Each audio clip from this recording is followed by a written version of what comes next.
All right.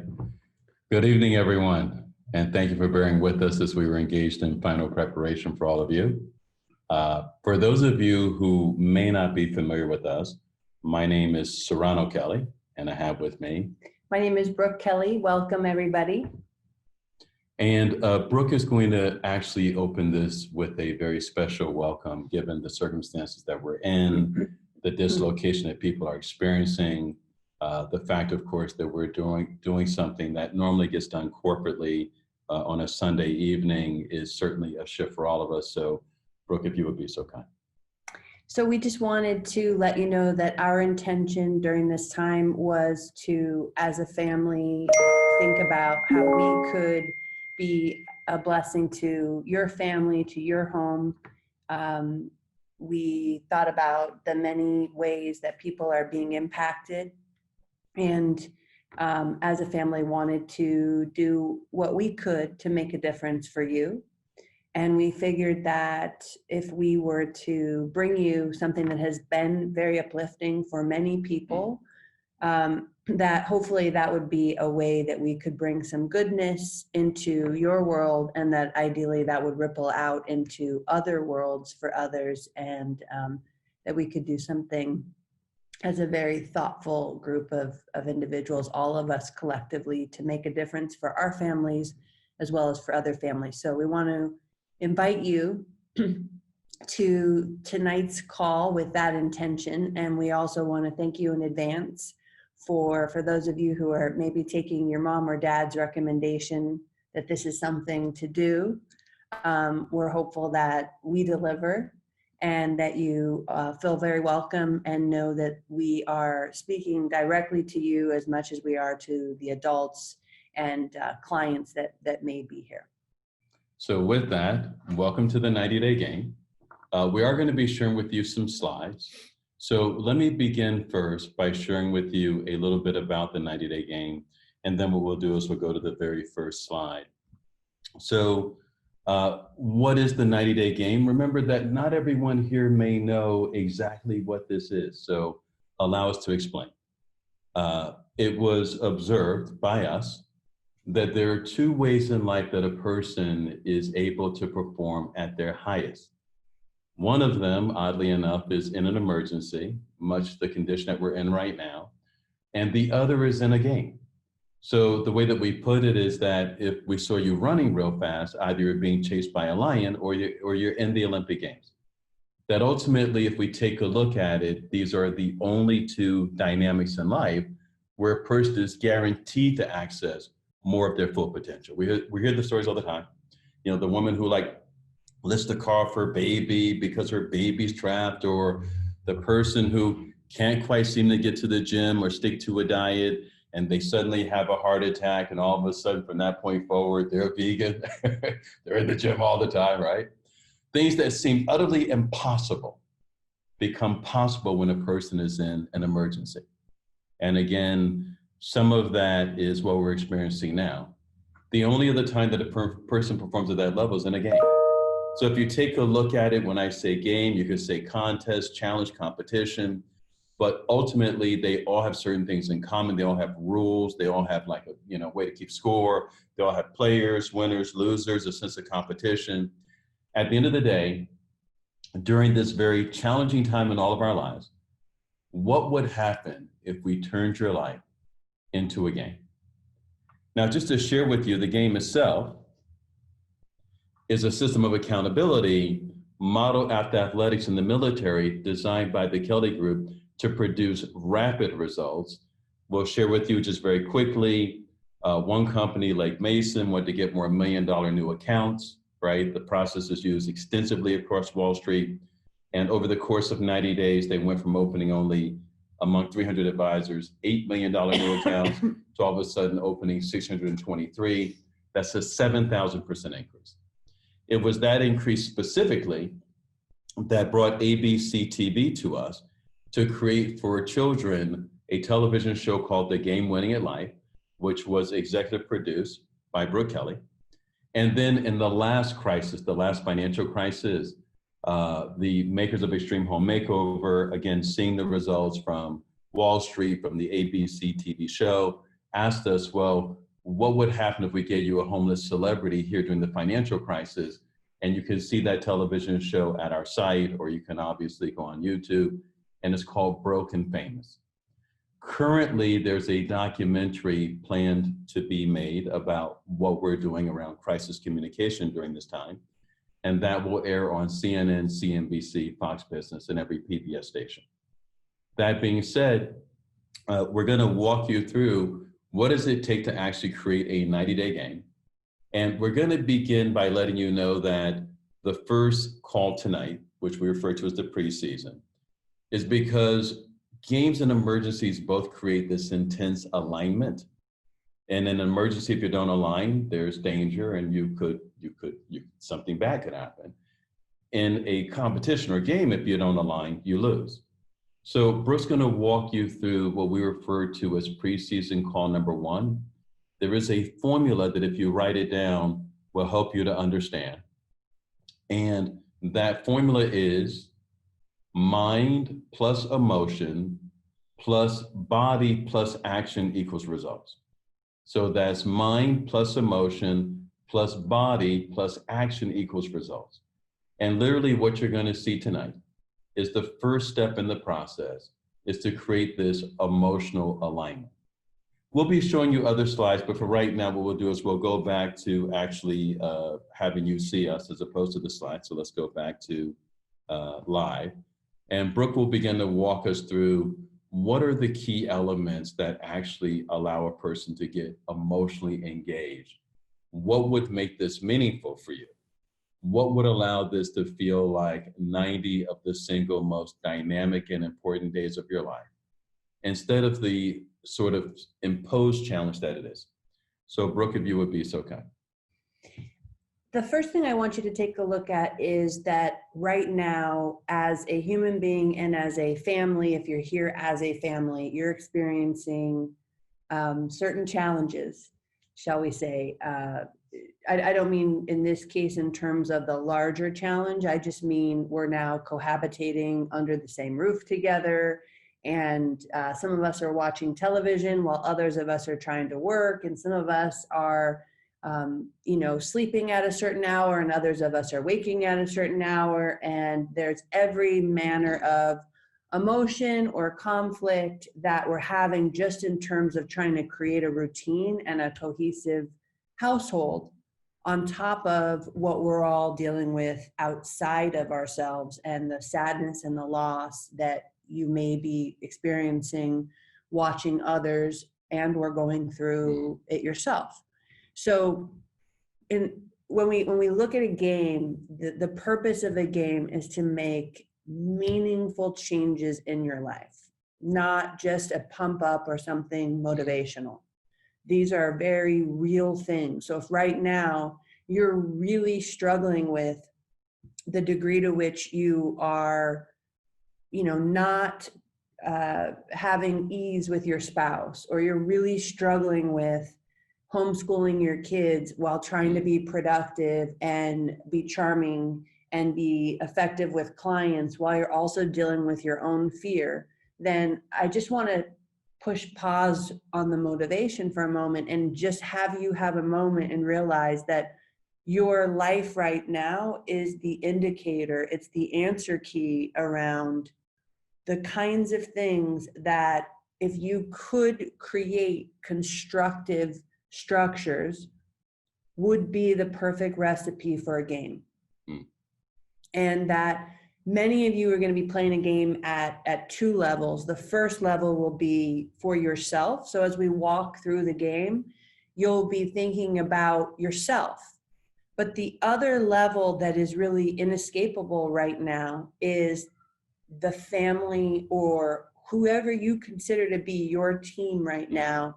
And that might be extended outside of your home to other members of your work team as well. Or it may just be that right now you're thinking of those people under your roof, right? So this is where you get to be real and not just motivational, and think about what are all the things right now that are not going right. And you can also be thinking from the standpoint of what are the things that I can see making a difference in if we could create more coordination, even if you don't know what that coordination is right now, even if it feels like it's beyond you. I want you to just imagine for a moment what's not working and or what you can see would make a meaningful difference if it were well coordinated. Can I comment on that? Mm-hmm. That's where in the coaching, one of the first things that comes up is what we refer to as the agreements. Mm-hmm. Now we're going to share with you the agreements that literally thousands of individuals have gone through the 90-day game. At this point, I should say tens of thousands of people have gone through the 90-day game. And the reality is that they've all had to abide by certain agreements. These agreements make us a cohesive team. And as Brooke is identifying, part of what's happened is there's been a change in all of our routines. And for the new routine, we don't have agreements. So what are the typical agreements on a coaching team? If we could go to that particular slide. We want to just share with you the agreements as they exist in our coaching. And then you're going to get the added benefit of being able to create agreements for you and your family as part of this 90-day game. And when I say you and your family, as Brooke said, that could be your team. It can be other individuals you consider part of your group. So Brooke, would you walk us through the 7 agreements? Sure. So the first agreement is a simple agreement to keep all agreements. Or keep all commitments. So, if you make a commitment to yourself, to your family, to your team, the first agreement is to keep your commitments. The second would be to communicate directly with the person concerned. So if you're having a challenge with your brother or sister in the house, talking to your other brother or sister or talking to your mom about it would not be what this agreement is. Really? Are you sure that's not such a good idea? So we're going to encourage you to communicate directly with the person concerned. The third agreement is to take responsibility for your own outcomes. So right now, it can be frustrating to be dealing with what everybody's dealing with, and that can easily spiral into blame on others, right? And although that might be momentarily satisfying, one of the things that begins to shift as you begin to play more intensely is you begin to realize, I'm going to take responsibility for all of my outcomes. And as, say, for example, in a household, when you're talking about, let's say, leading your family, let's say there are frustrating things that are happening inside of your household, the commitment that you would have would be, if frustrating things are showing up, you would be thinking to yourself, who would I need to be as a leader of this family that these things wouldn't be showing up this way, as opposed to my kids are being annoying. It's a matter of you beginning to take on more responsibility for as much as you can see you want to be responsible for. Let me add that would also be for the young people, right? Because part of this process is about leading yourself. So you would be asking the same question, which is, how can I be responsible for the environment that's showing up in my household? Where am I contributing to things maybe not being so great, right? Once again, this is fundamentally a no blame policy, but we're trying to make sure that you understand the mechanics of it. The fourth agreement is to consider the team the smallest unit in your decision making. So in this case, again, your team could be your family, and your team could also be considered, your team at work.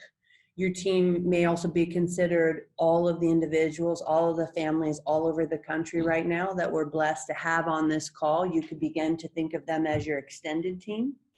And when you look at considering your team the smallest unit in your decision making, very simply put, most of us right now, what determines what we do and what we don't do for many of us is, how do I feel about that? Do I feel like getting up early? Do I feel like keeping the commitment that I made to Dad about this area is his work area from 8 to 4? Do I feel like getting on online school right now when I really would rather be, doing a TikTok? So there's this idea of feeling dictating commitments. And in this case, what you begin to take a look at is that you've made a commitment to yourself and to this team called your family, or this larger team that's all here playing.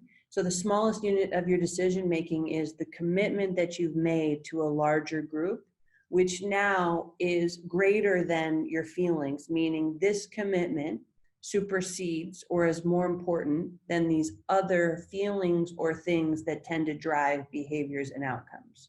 You know, it can be as simple as basic as the difference between, you know, what do I want to watch on TV and what would be best for the entire family right now. So we'll continue with the agreements. The fifth agreement is to communicate in advance if you can't make an appointment. In this case, we're typically talking about this Sunday evening call and experience. You know, if you're not going to be able to make it, that you would communicate in advance. There'll be other ways that you're going to interact with individuals in your family. And if you're not going to be able to make a particular commitment, that you're going to communicate in advance of that. The sixth agreement is to keep coaching conversations confidential, and that's pretty straightforward. And the seventh is to take life as coaching. In this period of time, we can all get a little amped up about outcomes and what we want to create and how we want it to go. And as useful as that is, there's also quite a bit of wisdom in what doesn't go right or what doesn't go as quickly as you want. In other words, to begin to relate to your outcomes and your progress as more of an observer, noticing what's going right, what's going wrong, how it can be corrected, so that you can cause more of what you're wanting, but also be available to, more importantly, why are things showing up the way they are, as opposed to just being present to how they're showing up. This can be the toughest one in this environment because it can almost seem insensitive, but the option that we have is we can, as a planet, as a people, as a nation, we can either take a look at what's happening and go, what can we learn from this? Or we can just simply be at the effect of it, right? So when we say take life as coaching, we've had people, sadly, who have played the 90-day game in their mid-30s when it was the last 90 days of their life, right? So how do you take that as coaching? But in every case, they were able to find a deeper meaning and a deeper value.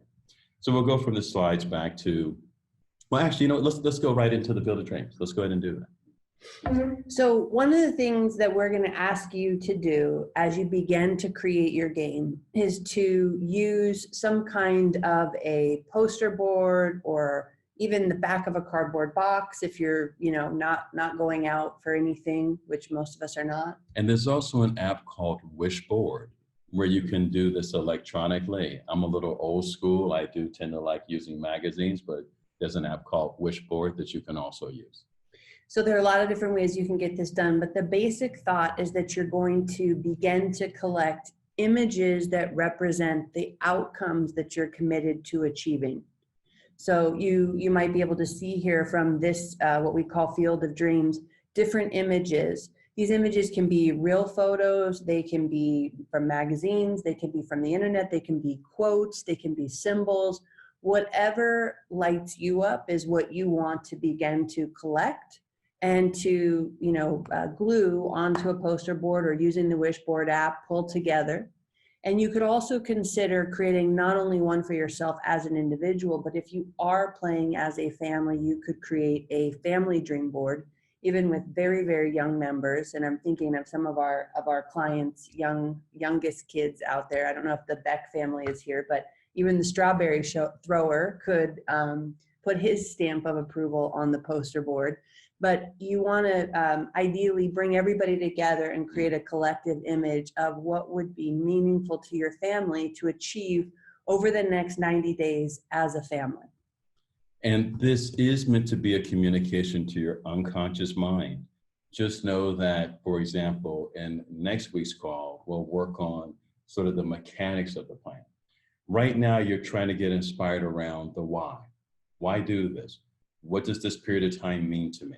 So again, this is directed towards the emotional mind as opposed to the analytical mind. And we need this because we want to create an alignment between all these factors so that you can actually access your highest potential. Let's go to the next element. So one of the things you're going to do once again is you're going to come up with a name for your game. Again, if you are going to play as an individual and as a family, you could consider having 2 names. You could consider having one be a variation of the other, whatever works for you. You could just play as an individual and contribute to your family. It's totally your call. But the name of your game, there are some examples here: Just Do It, Operation Balance, Blast Off, Taking It to the Street, Total Return, whatever speaks to you. And it doesn't need to make sense to anyone else. It only needs to make sense for you. You're going to think of a name that communicates what it is that you're looking to achieve in this game. And you'll know that you have your game name when you hear it and it lights you up and it reflects for you what it is you're looking to get after or cause or create as an individual and again, as a family. Brooke, if I can share my own, I'm going to be playing newly in this 90 days with all of you. So we're going through the process ourselves. We don't just coach. We actually, we're player coaches. So my current game for myself personally is called Transcendence. And it's at every point I'm asking, how can I transcend these issues? One of my prior games was called Unstoppable. If we were to give a name to the current campaign that we're on with all of you over this 90 days, like collectively, the name of it would be Attack Coronavirus, because we believe that something can be done about this, and that one, in very small ways, whether it's washing your hands or any number of other activities, one could engage at a very high level in all the things that would allow you to be on the attack, be at cause, not at the effect. Mm-hmm. This is always my favorite part of it, is the game theme song. She's very she's such a music buff. She even kicks off certain calls playing music. I don't do that. She does that. Yeah, I really do get moved by music and can think of, chapters in my life where certain songs were sort of like that theme of that chapter. Maybe some of you can relate to that. And I want you to think about a theme song right now that either the words speak to, again, what you're looking to achieve, or maybe how you're feeling, or maybe how you want to feel, or maybe the words are not what you pay attention to, but maybe when you hear that song, you just get lifted, right? You're uplifted by it. So you're going to think about whatever you want, but your theme song is kind of going to be like your anthem, right? A lot of great game players have their iPhone set to wake up to their game theme song. They use it and incorporate it throughout their day as a way of sort of anchoring themselves around what's meaningful and what matters to them, and to shift their emotional state through the use of music. So there's some examples here. They're pretty old school, but they definitely work. And you, again, could decide to have your own theme song, game theme song, and then also have a family song. I know there are families that are kicking off their day as a family with a song, the same way your kids go to school and maybe have some kind of an opening ceremony at school. Or, when you were maybe commuting to an office, there was a way that you sort of symbolized for yourself, like, this is me, getting kind of in that mode. There are families that will use their game song, like maybe after breakfast, before everybody now divides and conquers, as a way of sort of kicking off the day and reminding everybody that this is what we're up to. So last week, Brooke gave a presentation, teleseminar, to private wealth for one of the 2 largest firms in the nation. And it was interesting because many of them already knew about her background training for the Olympics. And she was explaining to them how athletes have rituals, and that those rituals allow them to get into a frame of mind. And she was literally sharing with them that, for example, a person might wake up and begin with their first thought being a conscious choice around, what am I grateful for? As my dad would say, God rest his soul, any day on this side of the earth is a good day. So there's always something to be grateful for. But what if what woke you up was your theme song, right? Like, Man in the Mirror by Michael Jackson. The very next thing is your theme about, what am I grateful for? And then the next thing you know, you open your eyes, you're looking at your field of dreams, right? And you're like, so that's what this is about, right? And, as you're walking into the bathroom, you're already on your phone, like pulling up your favorite inspiration on YouTube, right? We're sharing this because what a lot of people are doing is waking up and their first thought is, oh no, oh, that's right, there's a virus, things have changed. That's kind of depressing. They're not listening to music, the soundtrack is the one in their head, and it's not a great one, right?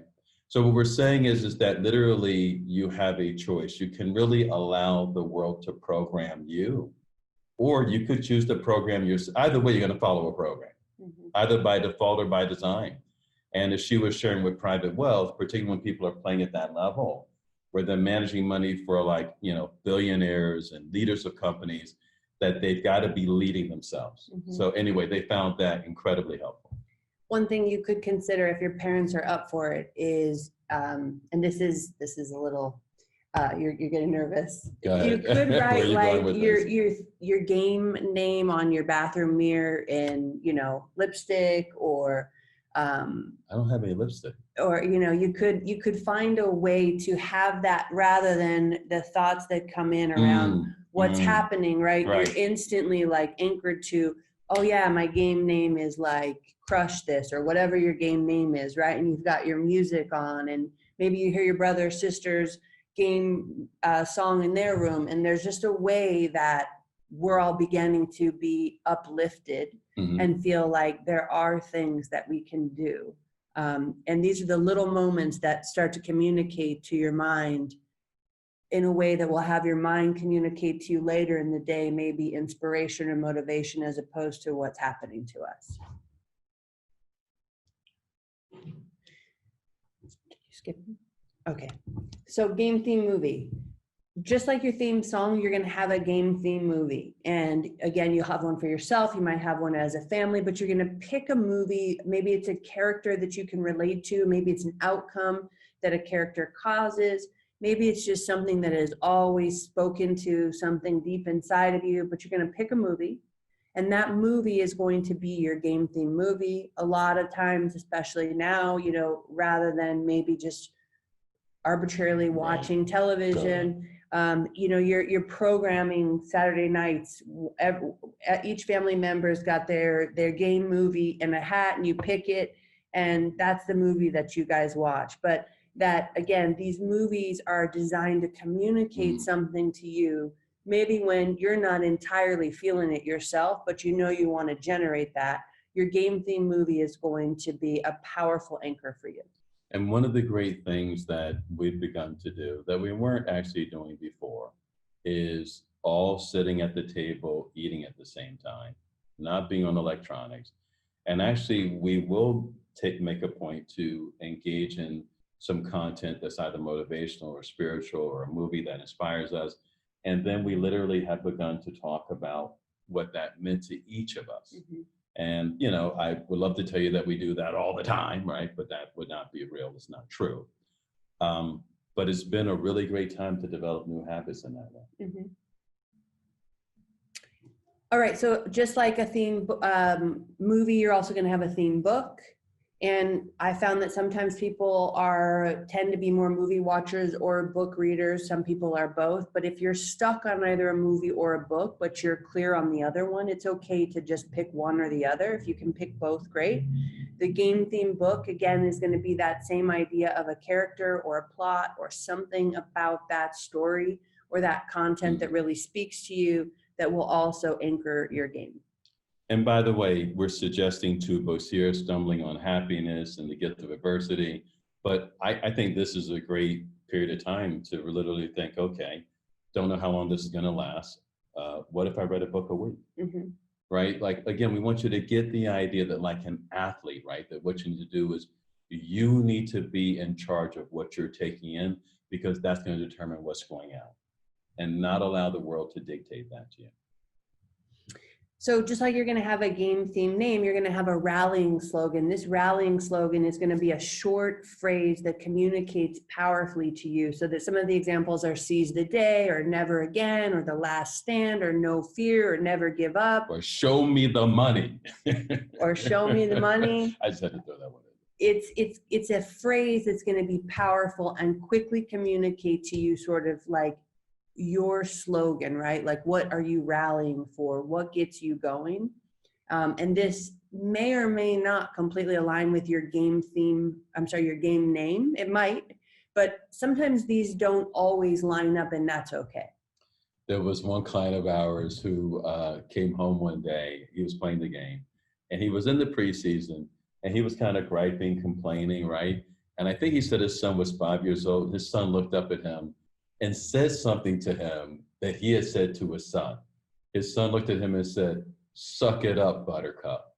And that actually became his rally slogan. We all thought that was hysterical, right? So again, whether you know it or not, in the background of your mind, there's probably some dominant thought that you're playing, right? And it's playing over and over again. And you're creating this neuro connection that then gets easily triggered every time you watch a news story or have some random thought, begins to kind of accumulate into a feeling or an experience, right? The bottom line is you could choose also to be responsible for what is your dominant thought. You could decide that. You could choose that. You could have one for yourself. You could have one for your family. It's entirely your choice. But if you do not do it by design, it will happen by default. And default is typically not very good. It's not our finest moment. The final aspect of your game design is actually what we call your game dedication. And it's a very special part of your game, as you can imagine. It's to whom are you going to dedicate this game? It's the kind of thing that, let's say, you've decided you're going to exercise a certain amount of time in a particular day, and that day you're not feeling it, and it's already late, and this hasn't gone right, and that hasn't gone right. The mere thought of this person lifts you, and you think to yourself, I wouldn't want to dishonor that person. And that sort of carries you to do more than you would do for yourself. This person, you might be blessed to still have them here. You may have been blessed to have had them here, and they're no longer with you. For some of you, it's been a long time since you've dedicated anything to yourself, and you might dedicate this to yourself, or you might dedicate this to your family. But the bottom line is you're going to think about someone or people who you want to dedicate not just the outcome, but I would say in many cases, more importantly, the efforts that you're going to make daily to this person or to these people. And I have to say that one of my games was dedicated to my late father, Reverend Benjamin Kelley. And for all of you who, of course, knew him, you probably know, and certainly my family would know, one of his favorite phrases was, handle your business. And it was one of those sort of very cut and dry statements that he would make, and you were like, okay, separate from my feelings, there's something to do and I need to do it. I kid you not, my wife and I were leading an event, and we didn't want to leave clients in a lurch. And my dad was sick, but we didn't know that he was dying. And we were insisting that we get on a plane and go see him. And his response was, don't do that. Handle your business. Even though he knew that he was dying. And it was that kind of moment, right, that had me then, when I dedicate my game to my dad, when I was having moments that I wasn't really feeling so motivational about, that I would say to myself, this is dedicated to my dad. What would he want me to do? Handle your business.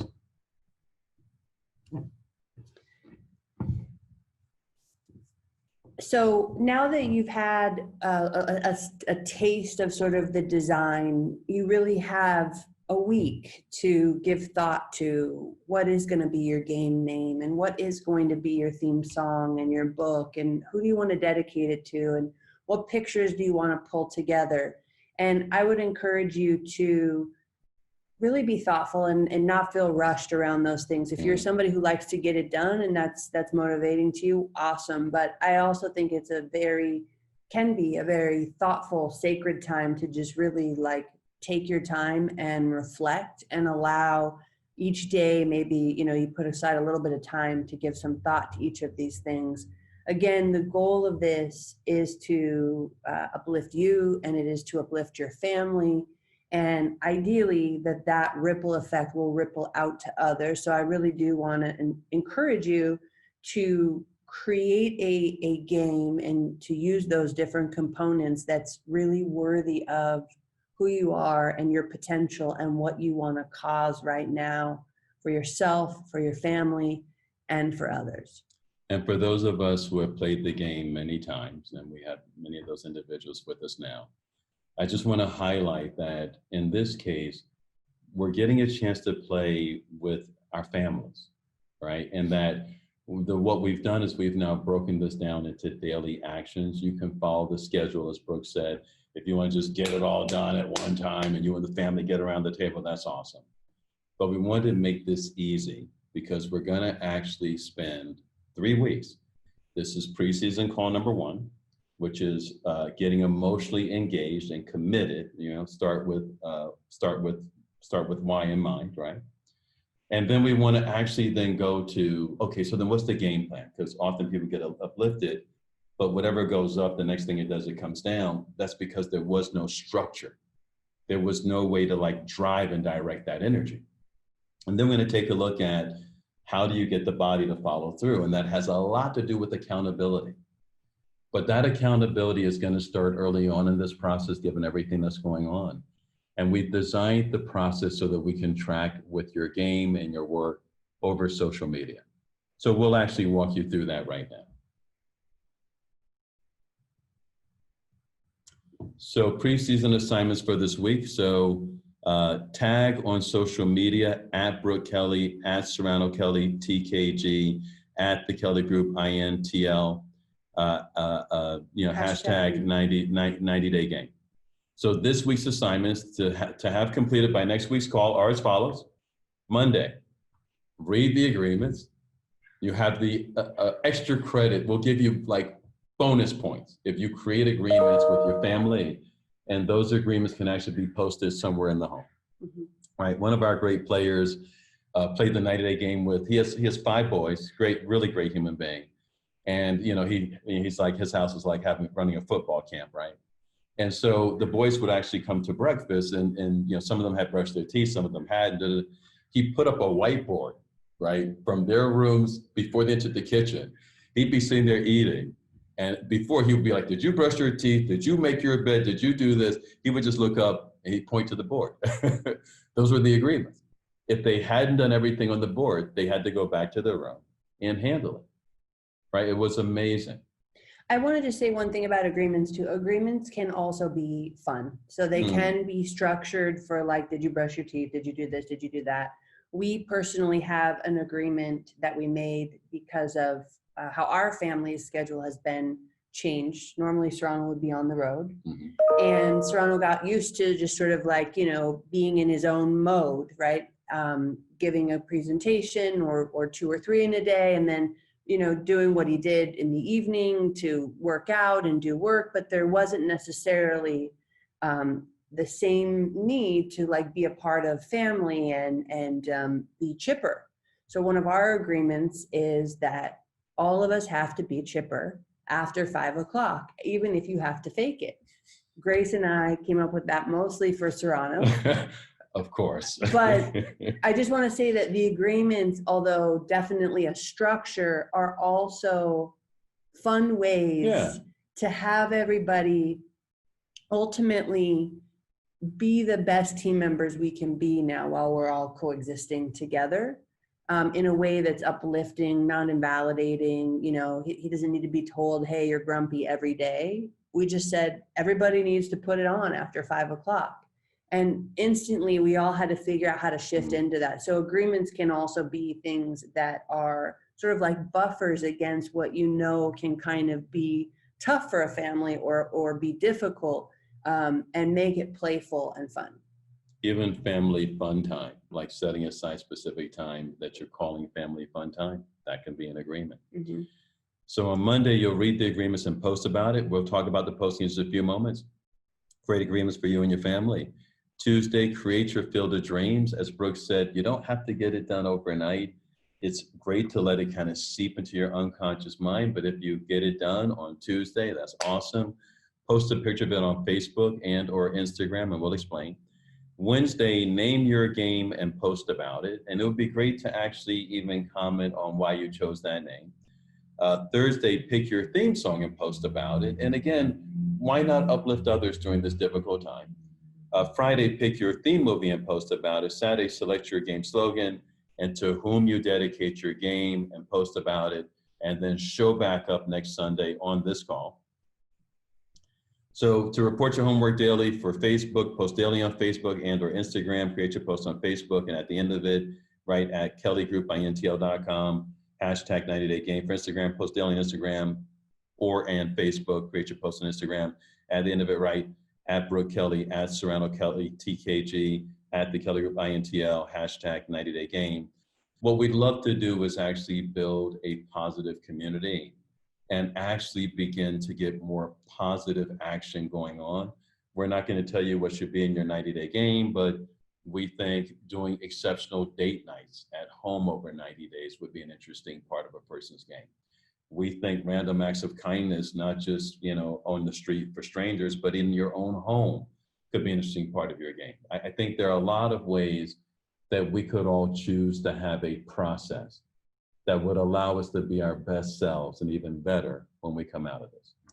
One of the ways that we like to think about that is, at the end of 90 days, we are hopefully all blessed to get through this, right? But what isn't necessarily guaranteed is the condition that you will be in, or the condition your brother or sister will be in, or the condition your family will be in, or your team, your clients. So this is really designed to create a shift of like, how do we survive this, to how could this become actually meaningful? How could we become better as a result of it together?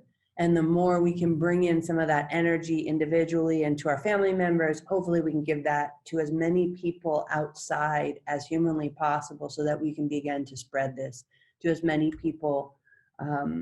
Another form of something that would be spreading, that would be powerful for as many people as humanly possible. All right, next call, preseason call number 2. Preseason call number 2 appeals to the analytical mind.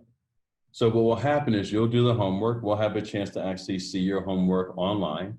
We would invite you to join us on Instagram and on Facebook, and on LinkedIn, so if you would be so kind. And then also we want to be able to track with your homework. We'll get a chance to see what moves you, what inspires you.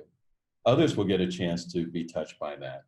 But then next week, we'll begin to do what will help to organize the mind, which is not interested in songs or field of dreams, right? Which wants to know measurement and estimate and distance and timing and quantities, right? All of those things that the conscious rational mind needs in order for it to focus. The key thing to recognize is that this is not an either or technology. Brooke didn't just spend hours and hours in the pool training. She also spent her off moments actually working on her inner inspiration. And she certainly had many levels of accountability. You could bring the same thing to your life. And this could become the beginning of an entirely new year. So Sunday, April 12th at 5 p.m. Same bad time, same bad station for those of you who are old enough to remember the old Batman. So it is Easter, and we are inviting you to share your Easter Sunday evening as a family with our family.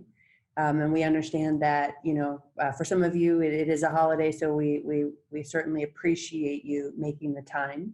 Mm-hmm. on Easter Sunday. I will also say that if you need to miss next week's call, you will be able to view it on YouTube, right? Just like we're currently on YouTube Live right now. If you would like others that you know to play the game, because maybe you came into this and you were wondering, like, what is this, right? Some of you are very familiar, but there are people here who haven't played the game before. They may not even know either Brooke or myself for that matter. But they may not have a sense of it, and they can think of, wow, there are people who I think could really benefit from this. And maybe when it comes time to play the actual 90 days. So we have preseason call number 1, preseason call number 2, preseason call number 3. Then we have a really fun event that we call a fans call, which is where you get to invite people that you least want to let down to hear what your goals are for this 90 days.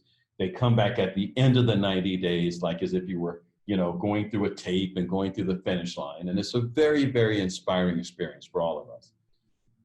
Basically, if those individuals weren't here tonight, they can catch up on preseason call number 1 by actually watching this on YouTube. And then, of course, if you need to miss preseason call number 2 because of Easter celebrations, then you can catch up, Monday night. Either way, you will see here on your screen that there are 2 actual places on YouTube that you will search, and you'll see that one of them has a picture of Brooke and myself. That would actually be where you would find this particular content. So you go to YouTube, put in Sarano Kelley, and you'll pick the picture that has me whispering something into his ear. That's the YouTube channel where we will be going live every Sunday when we broadcast. So I do want to say that this particular technology has now been around in really about 30 years, created by us. And certainly as it came out in 2001 as a best-selling book, it literally came out the Labor Day that was just 6 days before 9/11. 8 days before 9/11. And needless to say, it was a powerful tool at that time. It was great to be on Good Morning America and expose millions of people to the technology. It has been used in many a crisis, and it's also been used when people just want to boost their productivity. But it has never been offered the way that we are right now as a national and international process where we can all uplift ourselves, but have a very clear, detailed program and a way that we can do it together. So from our family to yours, we want to thank you for sharing your evening with us here on a Sunday night. For those of you who we've not spoken to for a while, we miss you. We love you. And we want to thank you for the inspiration that you've been to us and to our family. I think those of you who have played before, you know that you're as much of an inspiration to us as we are to you, and that we are very proud of all of you. And thank you for being here tonight. Peace and blessings to you all. Forgive us as we end tonight, and look forward to speaking with you, of course, next Sunday. All right. Bye-bye all. Bye, guys. Thank you very much, guys. Bye-bye.